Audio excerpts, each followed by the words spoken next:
Me traicionó mi propia sangre, por dinero. Hola, mi nombre es Andrés.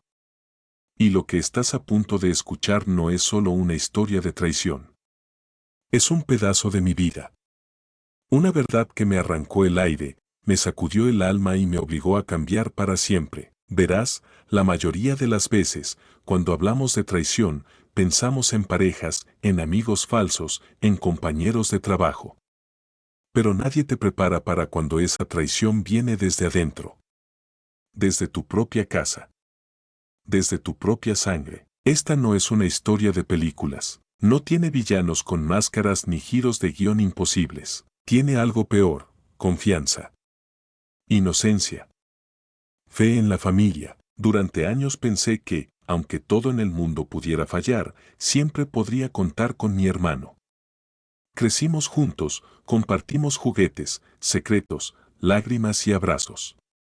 Pero cuando nuestro padre murió, y dejó algo de valor detrás, todo eso cambió. Y esa es la historia que hoy quiero contarte. Una historia de cómo el dinero puede revelar lo peor de una persona. De cómo las firmas que uno hace con el corazón pueden costarte todo si la otra parte tiene el alma vacía. No es fácil contar esto, pero si estás pasando por algo parecido, si alguna vez te falló alguien que se suponía que debía cuidarte, entonces quiero que sepas que no estás solo. Esto me pasó a mí, y aunque dolió, aprendí. Y ahora, te lo cuento, porque a veces, las heridas más profundas vienen con la lección más necesaria. La muerte de mi papá fue como una grieta en el suelo de mi vida. No fue repentina, pero igual dolió. Él era ese tipo de hombre que no necesitaba hablar fuerte para que se le respetara.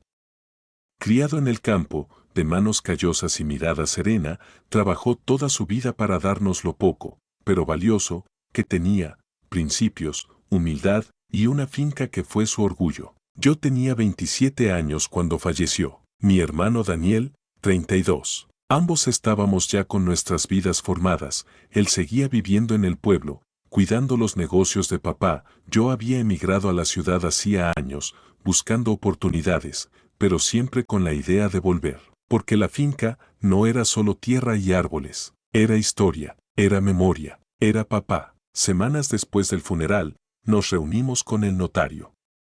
Papá había dejado todo en orden. Un testamento simple, claro y sin letras pequeñas. La finca y la casa debían dividirse en partes iguales entre Daniel y yo.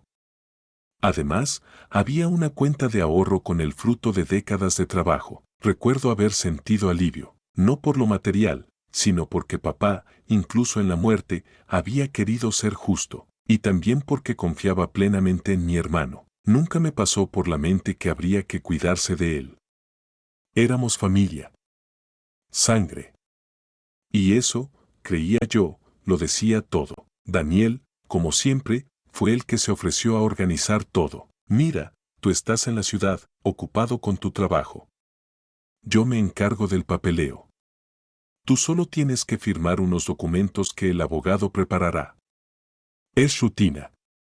Ya está todo estipulado por papá. Recuerdo que me sentí incluso agradecido. Qué suerte tengo de tener un hermano así, pensé, y firmé, sin leer demasiado, sin hacer preguntas, sin imaginar que en esos papeles, que firmé con la tranquilidad de un hijo confiado, también estaba firmando el permiso para que me borraran, para que me robaran, para que me traicionaran. Lo que en ese momento era alivio, más tarde se convertiría en rabia y vergüenza, porque a veces lo que más duele no es que te traicionen, sino darte cuenta de que fuiste tú quien abrió la puerta. Pero en ese instante, yo solo pensaba en que papá nos había dejado algo hermoso, y que, aunque él ya no estaba, su legado nos uniría. Qué ingenuo fui. Después de la lectura del testamento, todo parecía estar bajo control.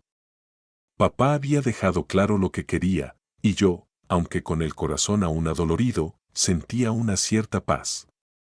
No tenía razones para sospechar de nada, o al menos eso creía en ese momento. Daniel me inspiraba confianza.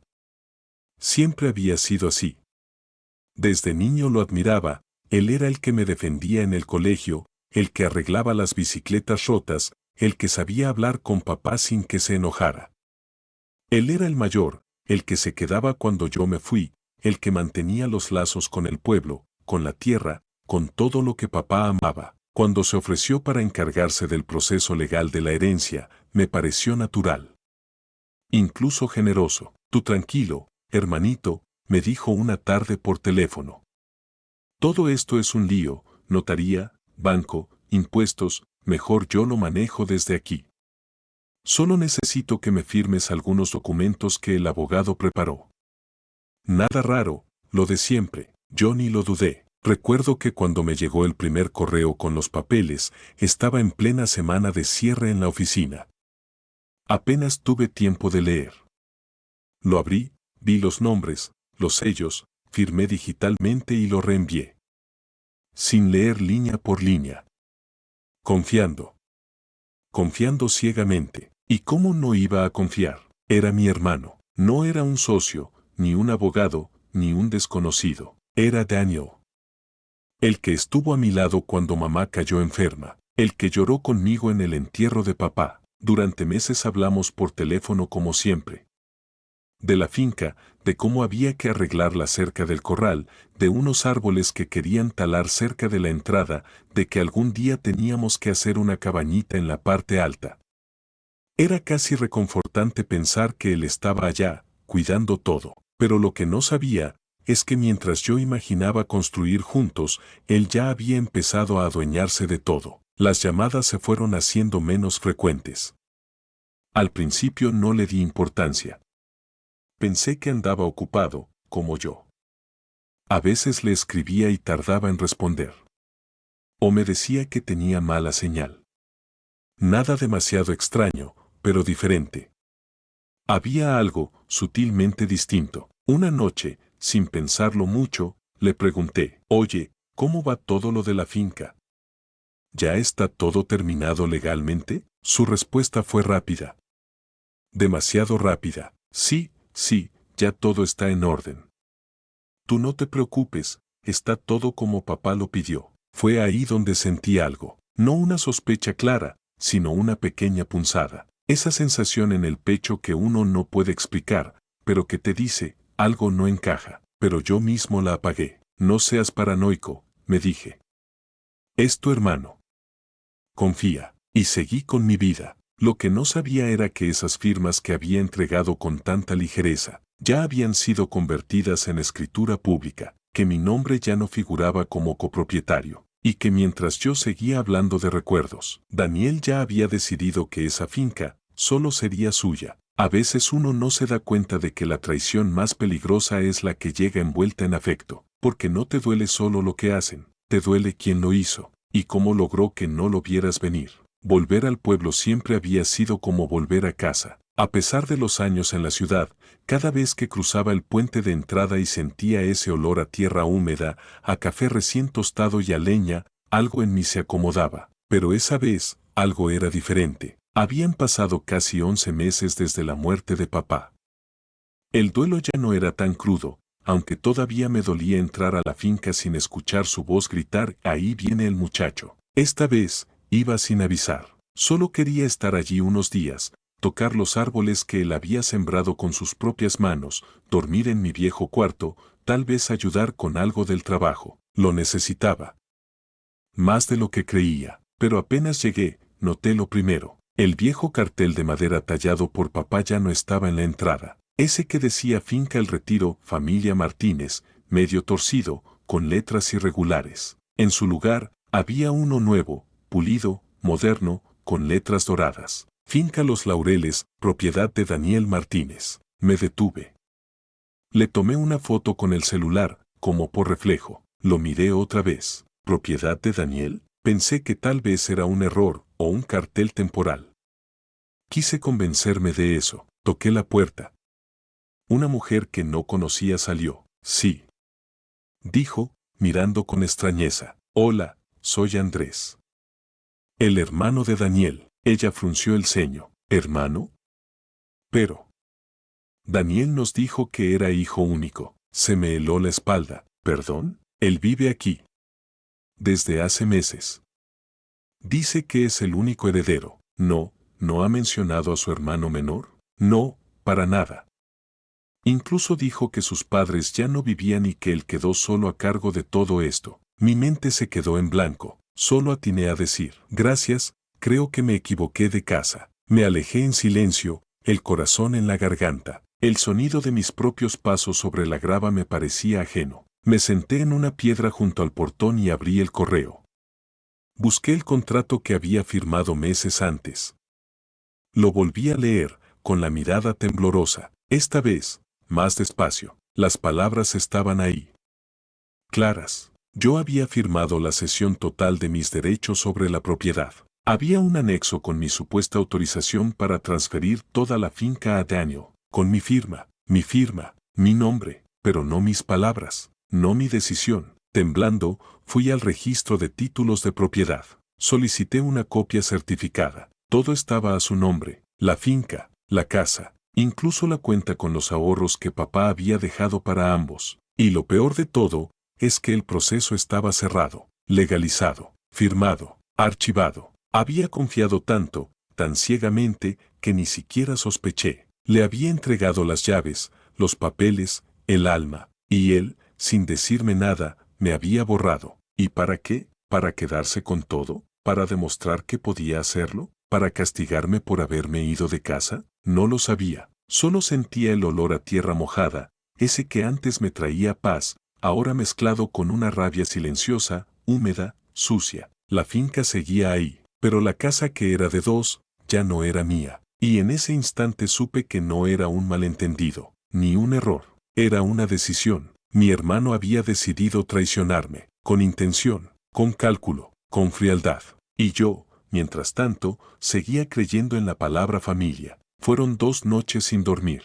2 noches mirando al techo del cuarto de una pensión barata, con los papeles en la mano, las palabras atascadas en la garganta y una rabia que ya no podía contener. Sentía la necesidad de gritarle al mundo, de buscar justicia, de correr hasta donde estaba él y exigirle una explicación. Pero más que nada, quería entender. ¿Cómo se llega a traicionar así a un hermano? Esa mañana, lo llamé. No por teléfono, fui hasta su casa. La misma casa donde crecimos juntos. La misma en la que aprendimos a montar bicicleta, a jugar con piedras, a correr cuando papá nos llamaba para ayudar en la huerta. Ahora esa casa tenía rejas nuevas, pintura fresca y un nombre dorado en la entrada que me excluía por completo. Toqué el portón con los nudillos.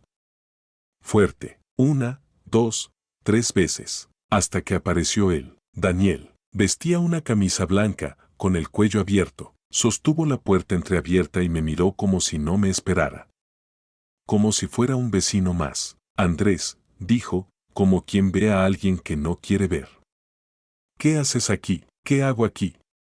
Vine a preguntarte qué hiciste tú, le respondí, con voz firme. Él suspiró. Se cruzó de brazos. Mira, no tengo tiempo para escenas. ¿Escenas? Te robaste lo que papá dejó para los dos.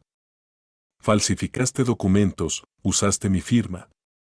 ¿Eso es una escena o una verdad? Se encogió de hombros. No falsifiqué nada. Tú firmaste.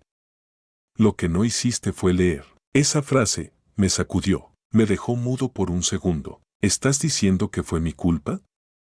Pregunté. No. Estoy diciendo que fue tu decisión confiar. Nadie te obligó. Sentí un calor subirme por el cuello. Una mezcla de vergüenza, impotencia y traición pura. Pero respiré hondo. No quería perder el control. Papá quería que fuera mitad y mitad. Tú lo sabes. Papá también te consentía demasiado. Me soltó, con una dureza que nunca le había oído antes. Siempre fuiste el mimado, el protegido. El que se fue a estudiar, el que papá decía que era el orgullo de la familia. ¿Y yo? Yo me quedé aquí. Cuidé la finca. Lo ayudé cuando tú no estabas. Yo me gané esto, ¿así que crees que por quedarte te ganaste el derecho de quitarme todo? No te quité nada que no me haya costado, no te costó. Me lo quitaste a escondidas. Me mentiste, Daniel. ¿Sabes qué es eso? Se acercó un poco más, con mirada fría. Es sobrevivir. Es asegurarse de que el que se queda no se quede con las obras mientras el otro vive tranquilo en la ciudad. En ese momento entendí algo más profundo y doloroso que la traición misma. Para él, yo era el enemigo, el otro. El que no merecía, ya no era su hermano. Era una figura del pasado, una amenaza para su nuevo poder, un recuerdo incómodo de lo que él sentía que nunca fue, preferido, admirado, suficiente. Nos quedamos en silencio, no había más que decir. Lo miré por última vez. Lo legal se resolverá. Pero lo que rompiste entre nosotros, eso ya no tiene arreglo. Y me fui, sin mirar atrás. Sentí algo en el pecho, no era solo tristeza, era duelo, no por la herencia, sino por la pérdida definitiva de mi hermano. Porque a veces, tu mayor enemigo no se esconde. A veces te llama hermano con una sonrisa, y te clava el puñal mientras confías. Después de aquella conversación con Daniel, sentí que algo dentro de mí se rompió de forma definitiva. No fue solo la decepción, ni siquiera la pérdida de lo material. Fue la certeza de que, a partir de ese momento, ya no tenía hermano. Solo alguien que compartía mi sangre, pero no mi historia. En los días que siguieron, me debatí entre dos impulsos, el de dejar todo atrás y seguir mi vida como si nada, y el de luchar, no por lo que me habían quitado, sino por lo que era justo. Opté por lo segundo, reuní todas las pruebas posibles, los documentos, los correos, las fechas. Consulté abogados, algunos me decían que no valía la pena, que pelear con la familia era enredarse en un pantano sin salida, pero otros vieron con claridad lo que había pasado, y me acompañaron. El proceso fue largo. Años, no meses. Hubo audiencias, silencios tensos, miradas que evitar, verdades que salieron a la luz. El juez determinó que, aunque yo había firmado ciertos documentos, había evidencia de manipulación, mala fe y desequilibrio en el proceso. Recuperé parte de la propiedad. No todo, pero lo suficiente para cerrar el círculo. Daniel nunca me habló después de eso. De hecho, ni siquiera me miró a los ojos cuando la sentencia se leyó. Salió del tribunal como si no me conociera. Y tal vez, ya no me conocía. O tal vez nunca me conoció en realidad. Pero algo dentro de mí empezó a sanar. No por lo que recuperé en metros de tierra o en una cuenta bancaria, sino por lo que gané en verdad, en dignidad. Comprendí que a veces el legado más importante que un padre puede dejar no está en los bienes, sino en los principios, y que lo que más vale, no siempre se hereda, se construye, se defiende, se honra. Volví a la finca, a esa parte que había sido recuperada. Caminé entre los árboles que papá había plantado, y por primera vez en mucho tiempo, no sentí rabia, solo silencio.